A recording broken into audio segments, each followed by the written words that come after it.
Welcome to the Listen to This, a podcast for music lovers, by music lovers, who have absolutely no professional standing in the industry, but just kind of want a platform to talk for a bit. I'm Alex. And I'm Danny. And today's episode is going to be featuring mostly discussion on live music and perhaps even delving into covers. But first, Danny would like to talk about some stuff she's been listening to lately. Yes, so new music time. So this is probably not actually like newly released music. This is just stuff that I've been finding that I have enjoyed. A lot of it I get from my roommates. Each of my roommates kind of have a different genre that they all listen to. And of course, mine is the edgy one. But this one, I got to give a shout out to Abby. She got me huge into Matt Mason. He came out with Cringe, which was on the radio for a while, and then Hallucinogenics. And then he also has a really good song, Legacy. They're all on the same album. I really like the album. There's like another song that's like I Just Don't Care, or something like that. He just has a very good storytelling type of style, similar to Barnes Courtney, who I also adore. What kind of music does Matt Mason do?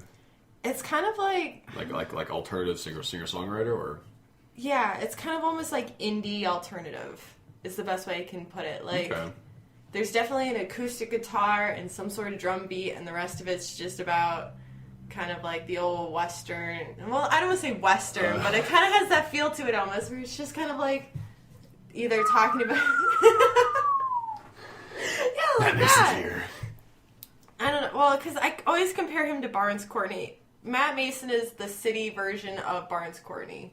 Because Barnes Courtney's kind of like... You would find him in a party in the middle of Nevada, in a desert.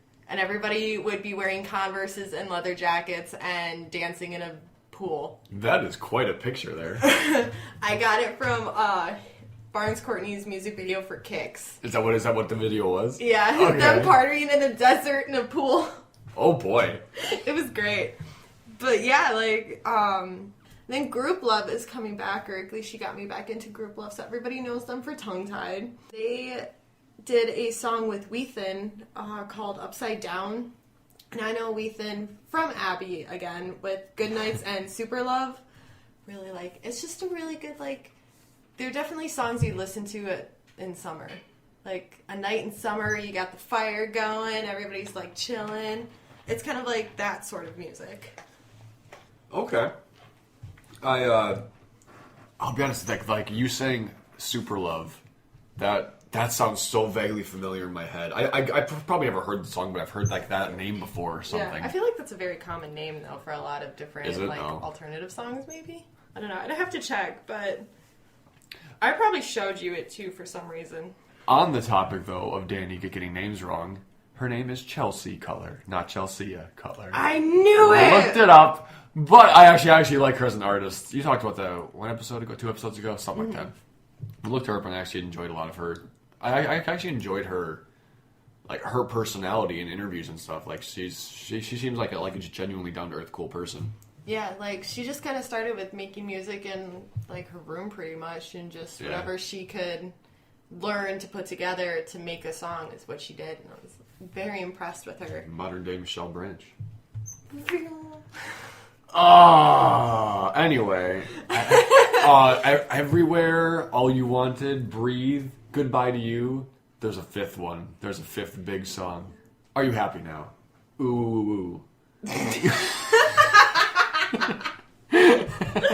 Oh my god. Okay, but actual new music time. So I don't know when this episode will be released, but Palais Royale just released a new single from their The Bastards album, which is to be released pretty soon from what I'm gathering. No actual date yet?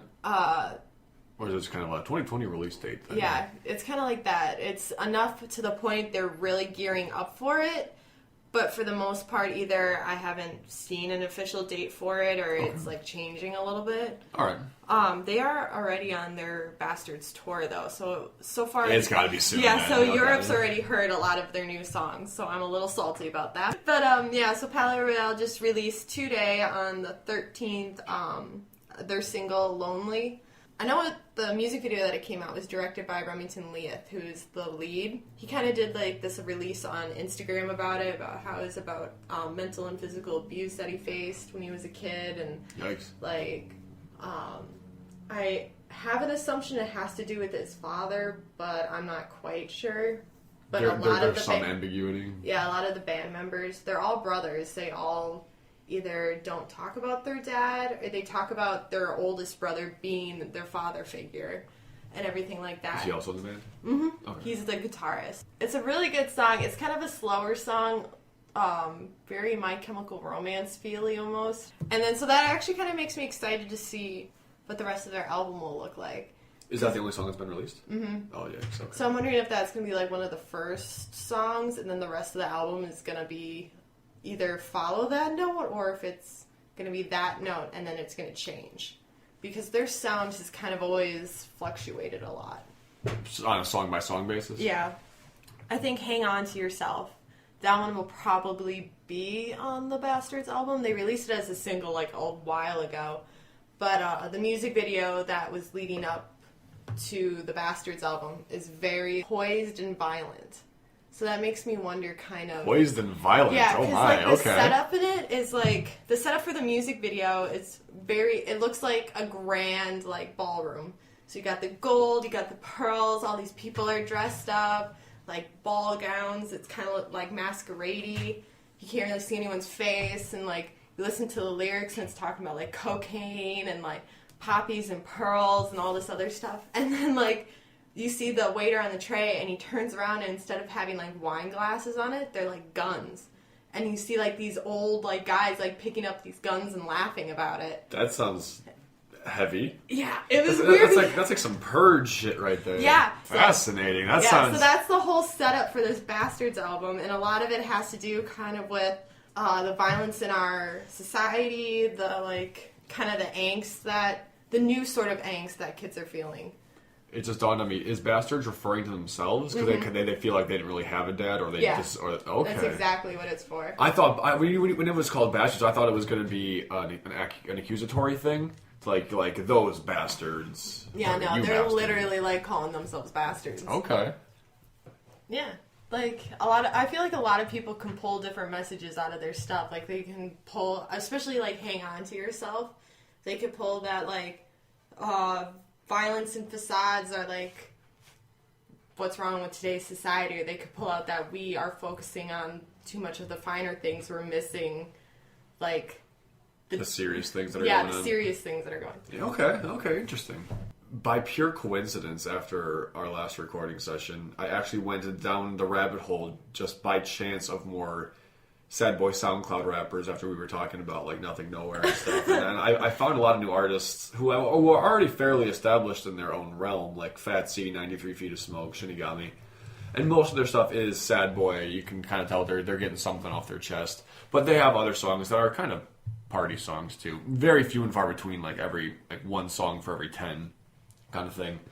But then I also discovered in the alternative rock, pop punk rock, whatever you want to call it, field, Bill Murray. Specifically the Bill Murray, and not the actor Bill Murray. I was gonna say, I really want to ask this question. Not Bill Murray. It's Bilmuri, all one word. Here's the cover art though. It's like clearly Bill Murray, like old Bill Murray and stuff. So he's not blind to what he's doing. Yeah. But specifically the album Jaguar Shark, since so many of his albums just will change genres randomly, and he'll release like hip hop singles, and one was like a weird EDM thing or something like that. But the Jaguar Shark EP was really good, just punk rock stuff I was listening to a lot. Then Lil Uzi Vert had a new album come out, and I've spoken to a few people about it, and a lot of people haven't been too impressed by it. And this is like a comeback album, because I think Love Is Rage 2 came out 4 or 5 years ago. I think it came out in 2016. Maybe it was 2018. But he had then said he was done with music, then released one single randomly like 6-7 months ago, and then he had this album come out. But there are a few standouts, like one of his big songs was EXO Tour Life, and he made a sequel to that called P2 on the song, which has the same melody to it, but it's speaking of a new message, which I thought was interesting. He also sampled Backstreet Boys' I Want It That Way in one of his songs. And it isn't like amazing, but it's a fun time. I enjoy listening to it. And then I also discovered 100 Gex. Wait, what? Like Okay. Is it spelled out like 100 gex, or is it like 100 geckos? GECS. Okay. 100 gex. Okay. This is so weird to me. So they are an experimental electronic duo, one from Chicago, one from LA, and they work just in Logic. And one of them will start something and send it to the other, who will add something, who will send it back, who will add something. Oh, that'd be cool. It's weird artsy shit though. It's the experimental film of the music industry, where you have to be you have to primarily be in that realm already, part of that crowd to get a big interest in it. But for whatever reason, they have a music video for their song Money Machine. This song is less than 2 minutes long. It starts off with, it's a girl and a guy, girl and a Chicago guy in LA. I'm blanking on their names right now, but if it's that important, I can bring it up later. I don't want to be too negligent on that. It starts off with her. The music video starts off with her walking in a truck stop, basically, looking right at the camera, and she looks like an art girl. Hopefully, that's not like an awful thing to say. And it's her voice, highly distorted, like pitched up and distorted. Like that's the first opening line is, "Hey, you little piss baby." You think you think you're so fucking cool, huh? You think you're so fucking tough? And then it just derails from there. The thing is, though, it derails. The song is very catchy to the point where I'm like, why the hell do I like this song so much?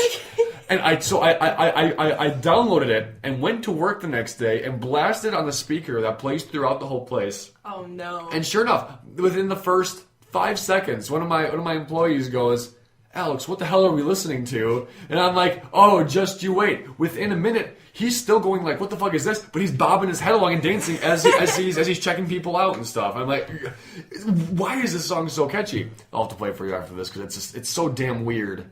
And then the last 18 seconds are literal just noise.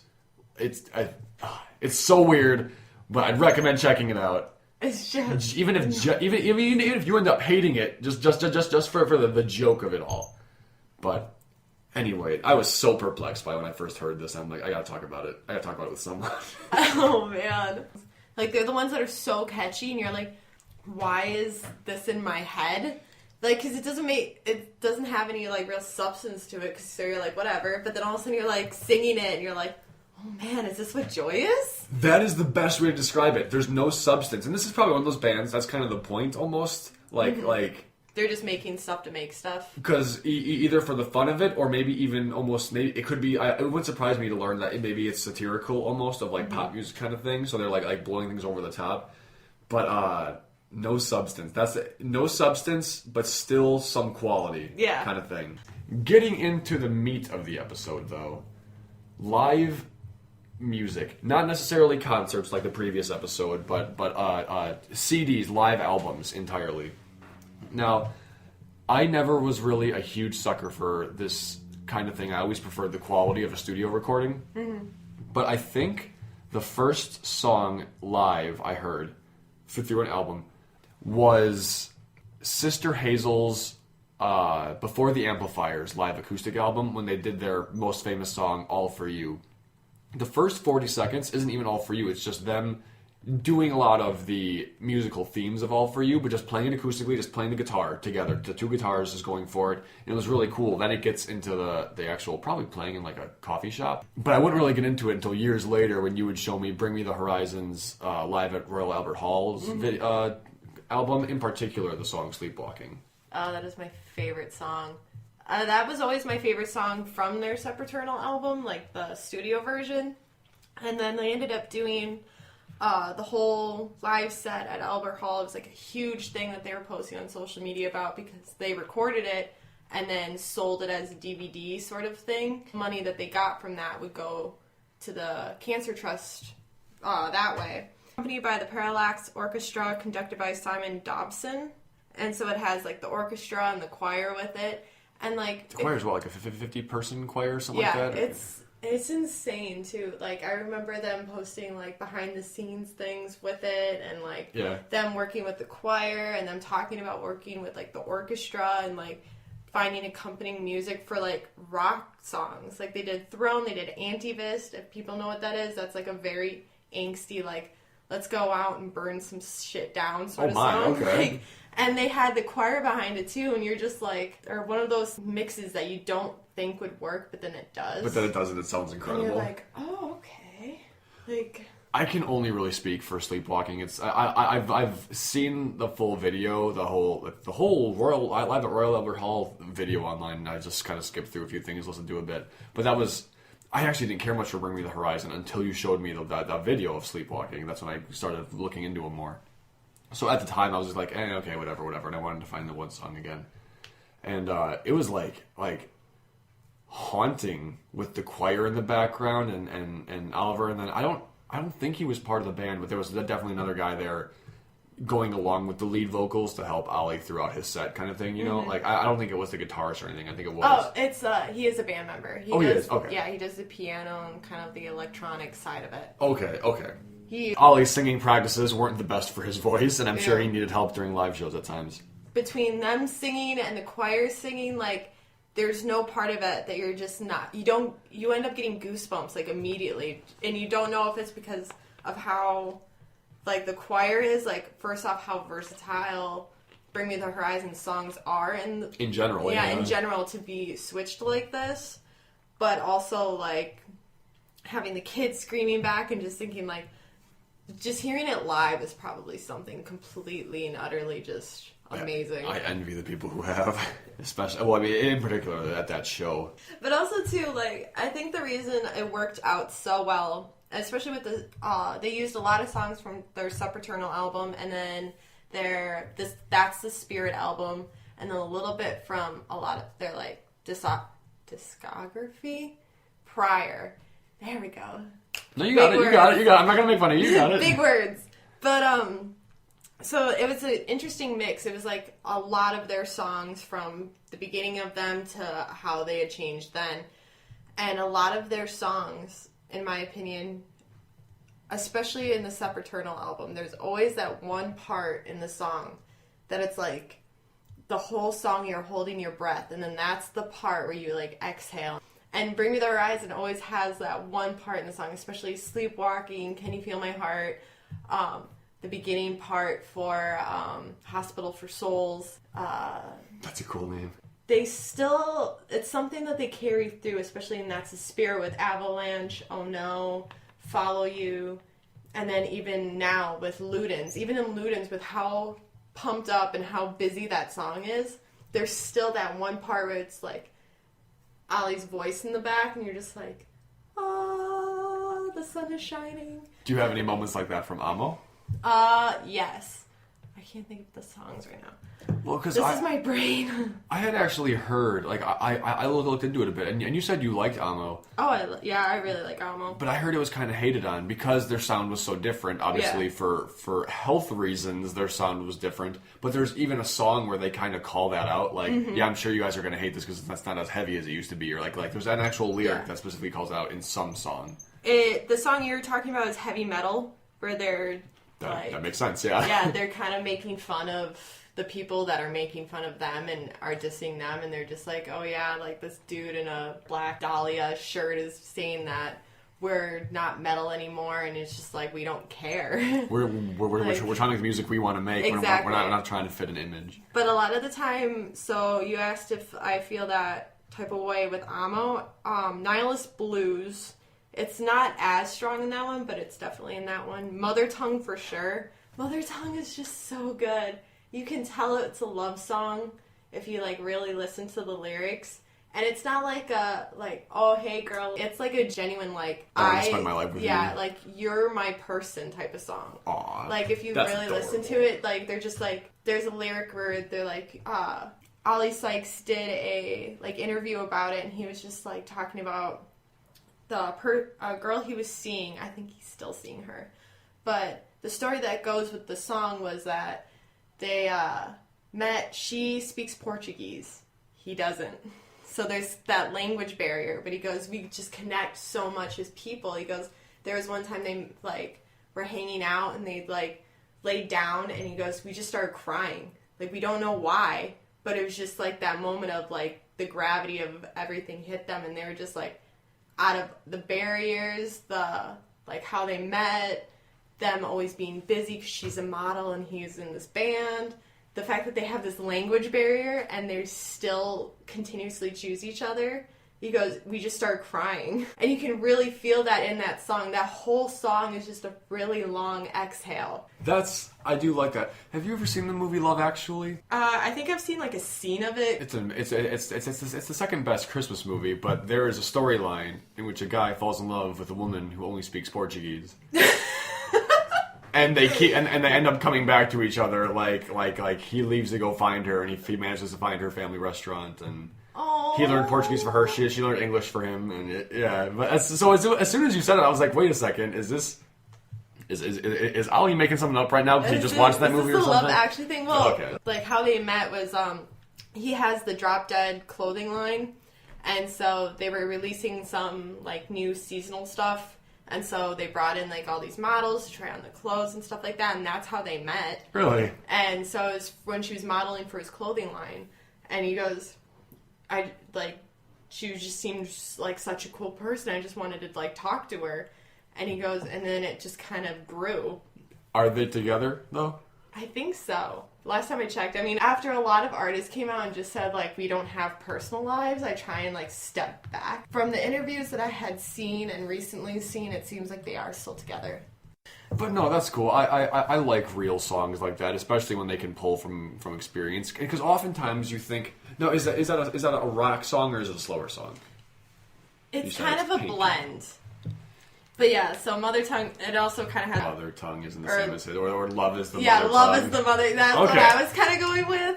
Well, that's an interesting way to do it, because oftentimes, at least for rock bands or like solo artists who that's about a true love experience, even whether it's a love long lost or love still staying or just a piano thing to make it seem more emotional, but they have the whole band going into it too. And just from the snippet you played me, when the chorus hit in, like it's an explosive feeling of like happiness almost. Yeah.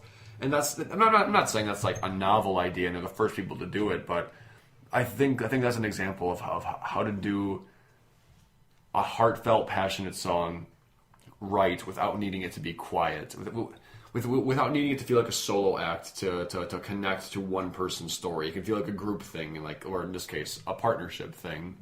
Of a marriage or of a relationship that I can see now became a marriage. Going back to the topic of live music, though, for other stories, there is a TV show you might have heard about called Scrubs. A small unknown thing, but there's an episode in season 8 when the janitor gets married. But they go to the janitor's wedding, and one of the characters plays Outkast's "Hey Ya" acoustically, and I'm like, this is a really good version of the song. I like this a lot. And I learned that it was inspired by a YouTube video that had gone viral of this. It's a band called Obadiah Parker, but it was just the lead singer doing an acoustic set. And one of his friends had filmed it and said, "Are you okay if a video went viral?" It's a low, like 240p video, just a stationary camera, just him playing guitar. I had never really thought of "Hey Ya" as anything remarkable. Like, it was a song that came out. But when you hear it done acoustically, a totally different genre from what it was before, from Andre 3000's Vision. The whole opening theme, "My baby don't mess around because she loves me so." But then doubt comes in, and this I know for sure. "But does she really want to, but can't stand to see me walk out the door. I can't stand to fight the feeling because the thought alone is killing me right now. But thank God for mom and dad for sticking together when we don't know how.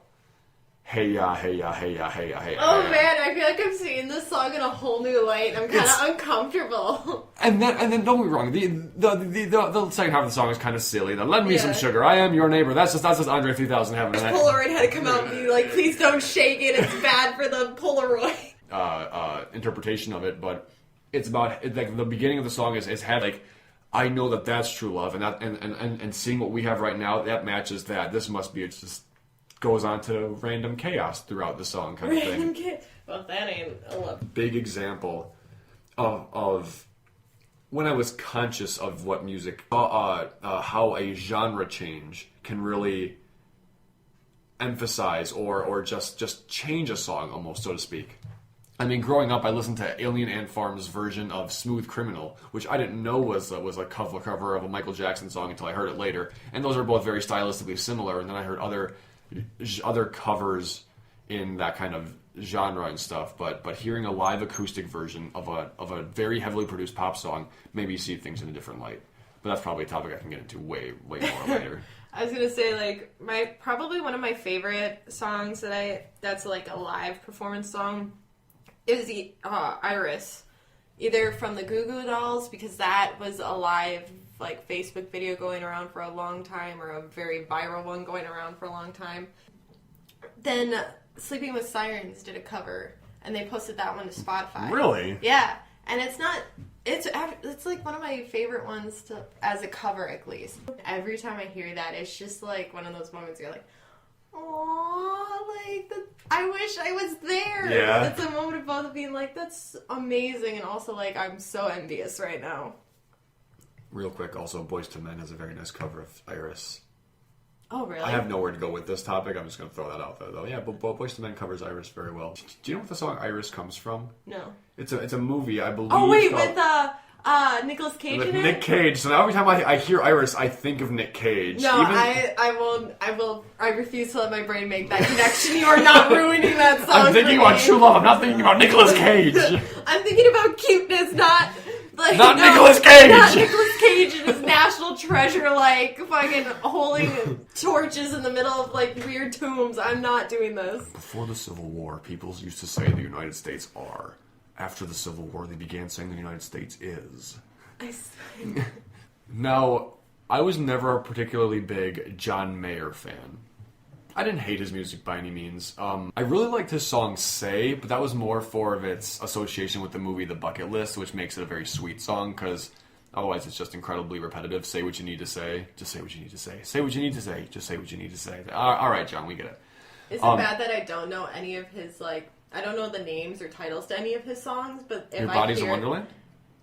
No, literally, I have no idea what any of the songs are, but as soon as you start playing one of his songs, I'm like, oh yeah, I know this. Oh yeah, I know this. One of those artists? I could not tell you anything else about that. But around like 2007, 2008, especially more recently, he's gotten away from his acoustic pop stuff and he's gone for more blues.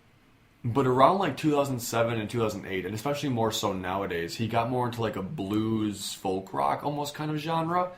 And he has a cover of a song by Ray Charles, I Don't Need No Doctor. I don't believe he's ever had an actual studio recording of it, but on one of his live albums, he has it, and it's incredibly well done. Like, it's one of the songs that actually got me more into blues, rock and roll in general. That, and one of my bosses who loves this genre, so he's played me a bunch of songs that I love and got me into artists like Papa Chubby and everything like that.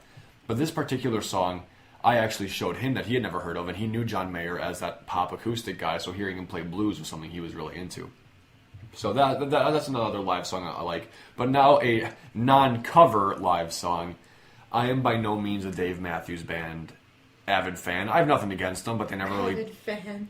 But I never had anything against them, but I never really knew who they were either. Like, musically, you could have played me a Dave Matthews song, and I'd have been like, oh, okay, this is definitely music I'm listening to. Until one night when I was bartending, two guys who are buddies of mine, they were in, and one of them, I asked him what kind of music he listens to. I was like, hey, so friend B, what kind of music do you listen to? And his friend A goes, anything with a saxophone. Doesn't matter what it is, friend B likes saxophones. And I'm like, oh, really? Haha, that's funny, whatever. We go on about the night, I'm working or whatever, and we're just chatting. Then at one point, friend A plays a song and has a saxophone in it. And I'm like, I actually really like this. What is it? It was a live version of Dave Matthews Band's song Gray Street, the Fenway Park live album, Live Tracks Volume 6, since I have it right here in front of me. But it's incredibly well done, and I'm like, oh, okay, I like this a lot. So I went and tried to find the studio recording version of it. And I listened to the recording, and I'm like, this is good, but I actually like the passion of the original Gray Street. And I don't know if it's because it's like years later and maybe Dave became a better singer or something like that. Like 4 years after the original song was released. But there's so much like passion and power in his voice as he's singing it live that wasn't in the studio recording. I mean, don't be wrong, the audience is also cheering back at him, so you can like feel him getting into it. So he goes for like impactful notes. Like he hits some parts really well, and it makes it just an entirely good experience to listen to. It sounds, which is weird because the song itself is actually kind of a dreary song. It's about losing the spark in life. Not necessarily like not getting depressed or anything, but just all the colors turn to gray. It's like my life's in a rut. That's what the song's about. It's about watching a girl I assume he loves fall down fall into that rabbit hole. But come to think of it, saying this out loud, the excitement and passion he puts into the live version maybe isn't the best theme for a song like that. But regardless, it's nice to listen to, and maybe it's a hopeful thing where it's like if you find yourself in the rut, like you can still get out of it. that might be it. Or maybe even though I'm not the singer, I hear the audience get into it, and I'm like, yeah. So he's. I mean, just think if there's someone at that concert that like is listening to the lyrics and they're just like, yeah, dude, that's me. But then everybody's so pumped up around you that you're just like, you're still happy to be there. yeah, in the you're moment. just like, oh, I can. There is hope for me. Like I can do there this. is hope like, for me. I'm gonna take this energy and do something with it. And you're just like, yeah. The last thing in regards to live music I have to talk about is I just thought I actually had a story about how I found Sister Hazel's live thing, but it's way too late to go into that now, so I don't even care anymore. I have one last thing to say about live music, and this is very much out of left field. It is a band called Moon Hooch, and it is their Live at the Cathedral album. Moon Everything about that sentence is just amazing. So Moon Hooch is a 3-piece band, 2 saxophones and a drummer. And oftentimes the saxophones will one will stop playing and sing or talk kind of thing. Mm-hmm. It's jazz. It's definitely jazz. You could argue experimental because it's kind of out there a little bit, but it's still definitely jazz music. They're a band that got started in New York playing in subways, like in those bustlers or that's awesome. Buskers, just playing music and getting popular from that. And they actually got noticed. I don't know if it's noticed, but they were known for. At one point, they had so many people crowded around them dancing to their music that the cops had to come and say, "Okay, guys, break it up now, break it up," because it was basically becoming a mini concert. Oh man! Which I'm like, okay, that says something. So then they got signed and they began touring. I don't know anything about their studio albums. I only really know this one live album. But doing some research on them, I see that they're environmentalists, they're social activists and stuff for one thing or another. But they're mostly just about making weird, fun music with their interpretation of jazz kind of thing. Because it isn't like swing. It's like Milwaukee should invite them out to Jazz in the Park. Well, they actually played at Miramar. Oh, really? Yeah, a buddy of mine actually went and saw them and said they were great. Oh, man. This is 3 years ago. Yeah. But I mean, the Miramar has been picking up a lot. Yeah. They had 7 Lions come through and stuff like that, and emo. Anyway, different tangent, different day. If I had to describe their music, and I don't say this in any sort of degrading way, no, I don't intentionally say it in any sort of degrading way, it would be like if dubstep left electronic and went to jazz. Ooh. So this is I've had this album for 2 years now. Came out in 2017, but I discovered it in 2018. I haven't looked into anything else Moon Hooch. I shouldn't say I haven't looked into them. I've listened to little snippets of some songs, but at the end of trying to look into them, of this album I've had for 2 years now, I realized I didn't want anything else by Moon Hooch. Mm-hmm. I just wanted this one album, this one great album, live thing. It's a lot of fun. You can tell the band members getting into it. You can hear some cheers in a few of the pieces. And I'm like, that's all I want right now. I'm not actively seeking out a new artist. I'm not trying to dive deeper into just being a big fan. I just want this one album to be special to me for what it is, for being the sole piece I have from this band called Moon Hooch. So the only thing I'd have to say is between bands who play live and release that sort of live album to pretty much compare with their studio album, I think the king of live performances would actually be Queen. Between Queen and Rammstein, okay. I got into I don't know why I do that. I got into enjoying live performances because my dad used to have this whole live Rammstein concert on DVD. And so that's what I started getting, really enjoyed the aspect of concerts, getting to see these people perform live, getting to see these antics, how they incorporate their music videos, how they incorporate different theatrical things to keep each concert going. And then it was like a little bit later, I got introduced to Queen. And I've heard their live shows were legendary. Exactly, like that. Every time any adult who is alive when Queen was in their heyday, compare it to like the golden age of like when music was at its top Of concert going? Yeah, like what was their big concert? Their big live show? Oh, it was the live. I think it was a live AIDS performance. All I know is that it's where the movie Bohemian Rhapsody ended with that concert That's what it was called. Wembley. Live Aid.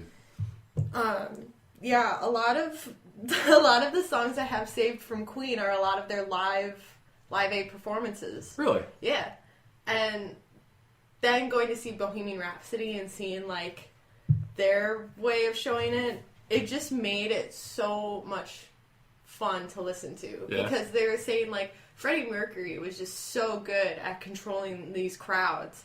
Like he was so theatrical. He'd move around and you couldn't help but see what he was going to do next. You have like the band just going ham in the background. Like everything about them was what I think a lot of bands try and keep alive today when they try and do live performances. Yeah. So that's why I'm like, if we're going to talk about live performances, we have to give a shout out to Queen. For sure. I mean, we were obviously after their time, but the fact that to this day we can talk about it and even know about it, that says something for a legacy like that. What about Rammstein then? Rammstein was just... Stein. I'm probably saying it wrong because it's heavily German. Chelsea, yeah. I don't know why my brain still does that. I think seeing the Rammstein performances really kind of made me appreciate live music. Yeah.